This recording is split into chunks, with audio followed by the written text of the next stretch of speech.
On November 12, 2019, Disney launched Disney Plus at $6.99 per month. 10 million people signed up on the first day. Within 16 months, the service had 100 million subscribers, a pace that took Netflix an entire decade to match. Disney stock climbed to an all-time high of $197 by March 2021. Analysts declared the streaming wars over before they had barely begun.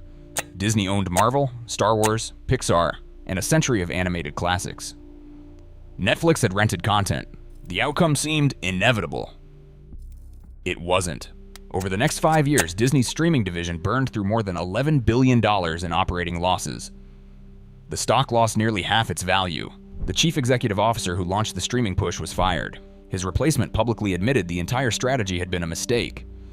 And Netflix, the company Disney was supposed to bury, reached 300 million subscribers, generated $10 billion in annual profit, and saw its market capitalization stretch past $400 billion, while Disney sat below $200 billion. To understand why Disney charged into streaming, you have to understand what was dying underneath it.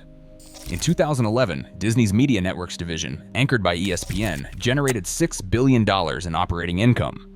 That was 75% of the entire company's profits. Theme parks, merchandise, and blockbuster films combined for the other quarter. The reason was cable bundle economics. Every subscriber in America paid roughly $9 per month for ESPN, whether they watched it or not. That was the model that made traditional media obscenely profitable. Then the bundle unraveled. Cord-cutting accelerated through the 2010 SN cable subscribers fell from 100 million to under 70 million. Each lost subscriber meant lost affiliate revenue across every Disney channel. ESPN's domestic subscriber base dropped by roughly 30 million, and the decline showed no sign of stopping. Disney wasn't just losing customers, it was losing the economic model that funded everything else. Netflix had proven there was a different model. By 2019, it had 167 million subscribers, was spending $15 billion annually on content, and was growing at a pace that terrified every legacy executive in Hollywood. Disney's leadership under Chief Executive Officer Bob Iger made a decision. If the future was streaming, Disney would own that future. They had better intellectual property than anyone alive, so they priced Disney Plus to kill. At $6.99, the service cost less than half of Netflix's standard plan. The implicit message to consumers, everything Disney owns for the price of a fast food meal. The implicit message to Wall Street, sacrifice margins for scale, then raise prices once dominant. The early numbers validated the strategy beyond anyone's projections.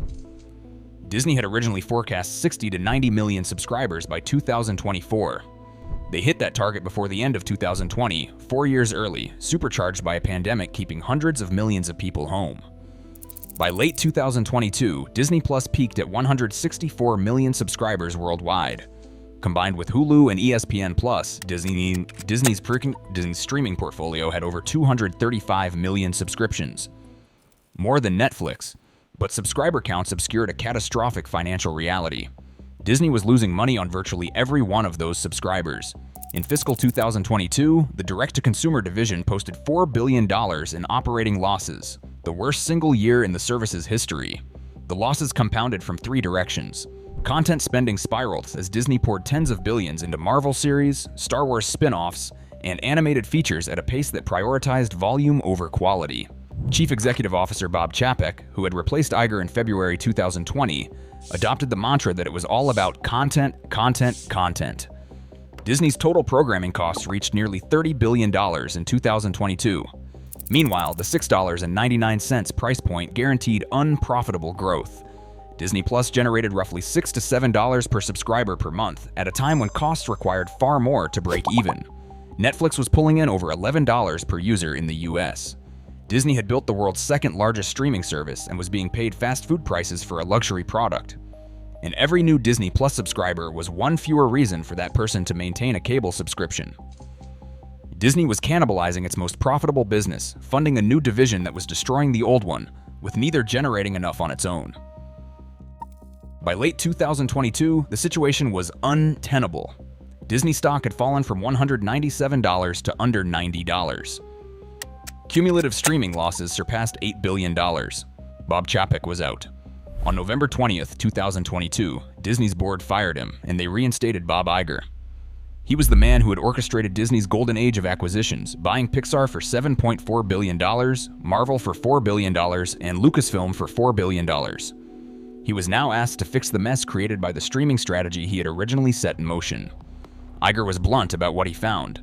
He said publicly that Disney had entered streaming in a very, very aggressive way, and that the company had tried to tell too many stories. He said the company had invested too much, way ahead of possible returns. His response matched the diagnosis. Disney announced $7.5 billion in cost cuts. Thousands of employees were laid off. Content spending was pulled back sharply from its 2022 peak. Disney Plus raised prices repeatedly, from $6.99 to $13.99 for ad-free, with a new ad-supported tier at $7.99. The era of growth at any cost was over. It took until mid-2024 for Disney's combined streaming business to post its first quarterly profit. $47 million. That came after 5 years and $11 billion in losses to produce a single quarter of modest profitability. Netflix made $2.5 billion that same quarter.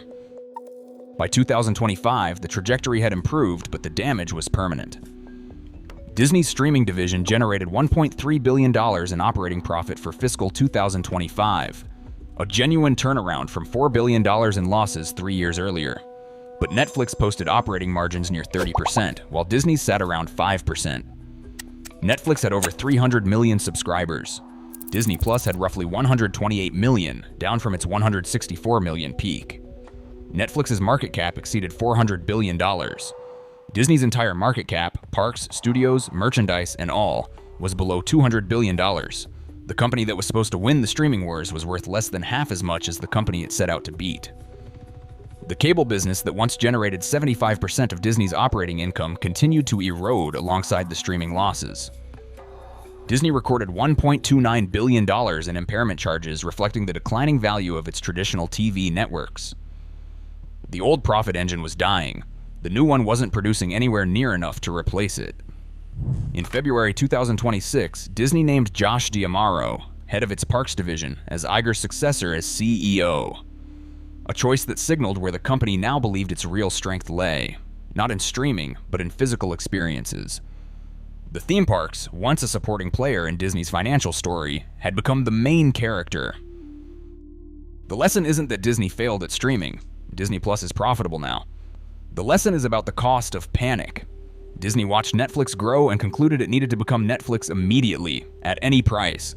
It launched below cost, spent billions it could not recoup, and hollowed out its most profitable division to fund the race.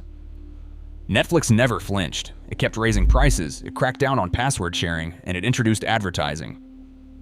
It grew methodically. While Disney spent $11 billion learning the streaming business, Netflix was refining a model it had been building for 2 decades. Disney's all-time high was $197, set in March 2021 at the peak of streaming euphoria. Today it trades around $108. Netflix traded at $175 that same month. Today it sits above $1,000. Same industry, same 5-year period. Opposite outcomes. Disney had Marvel, Star Wars, Pixar, theme parks on 3 continents, and the most recognized entertainment brand in human history. Netflix had a streaming platform and a willingness to be patient. Patience won.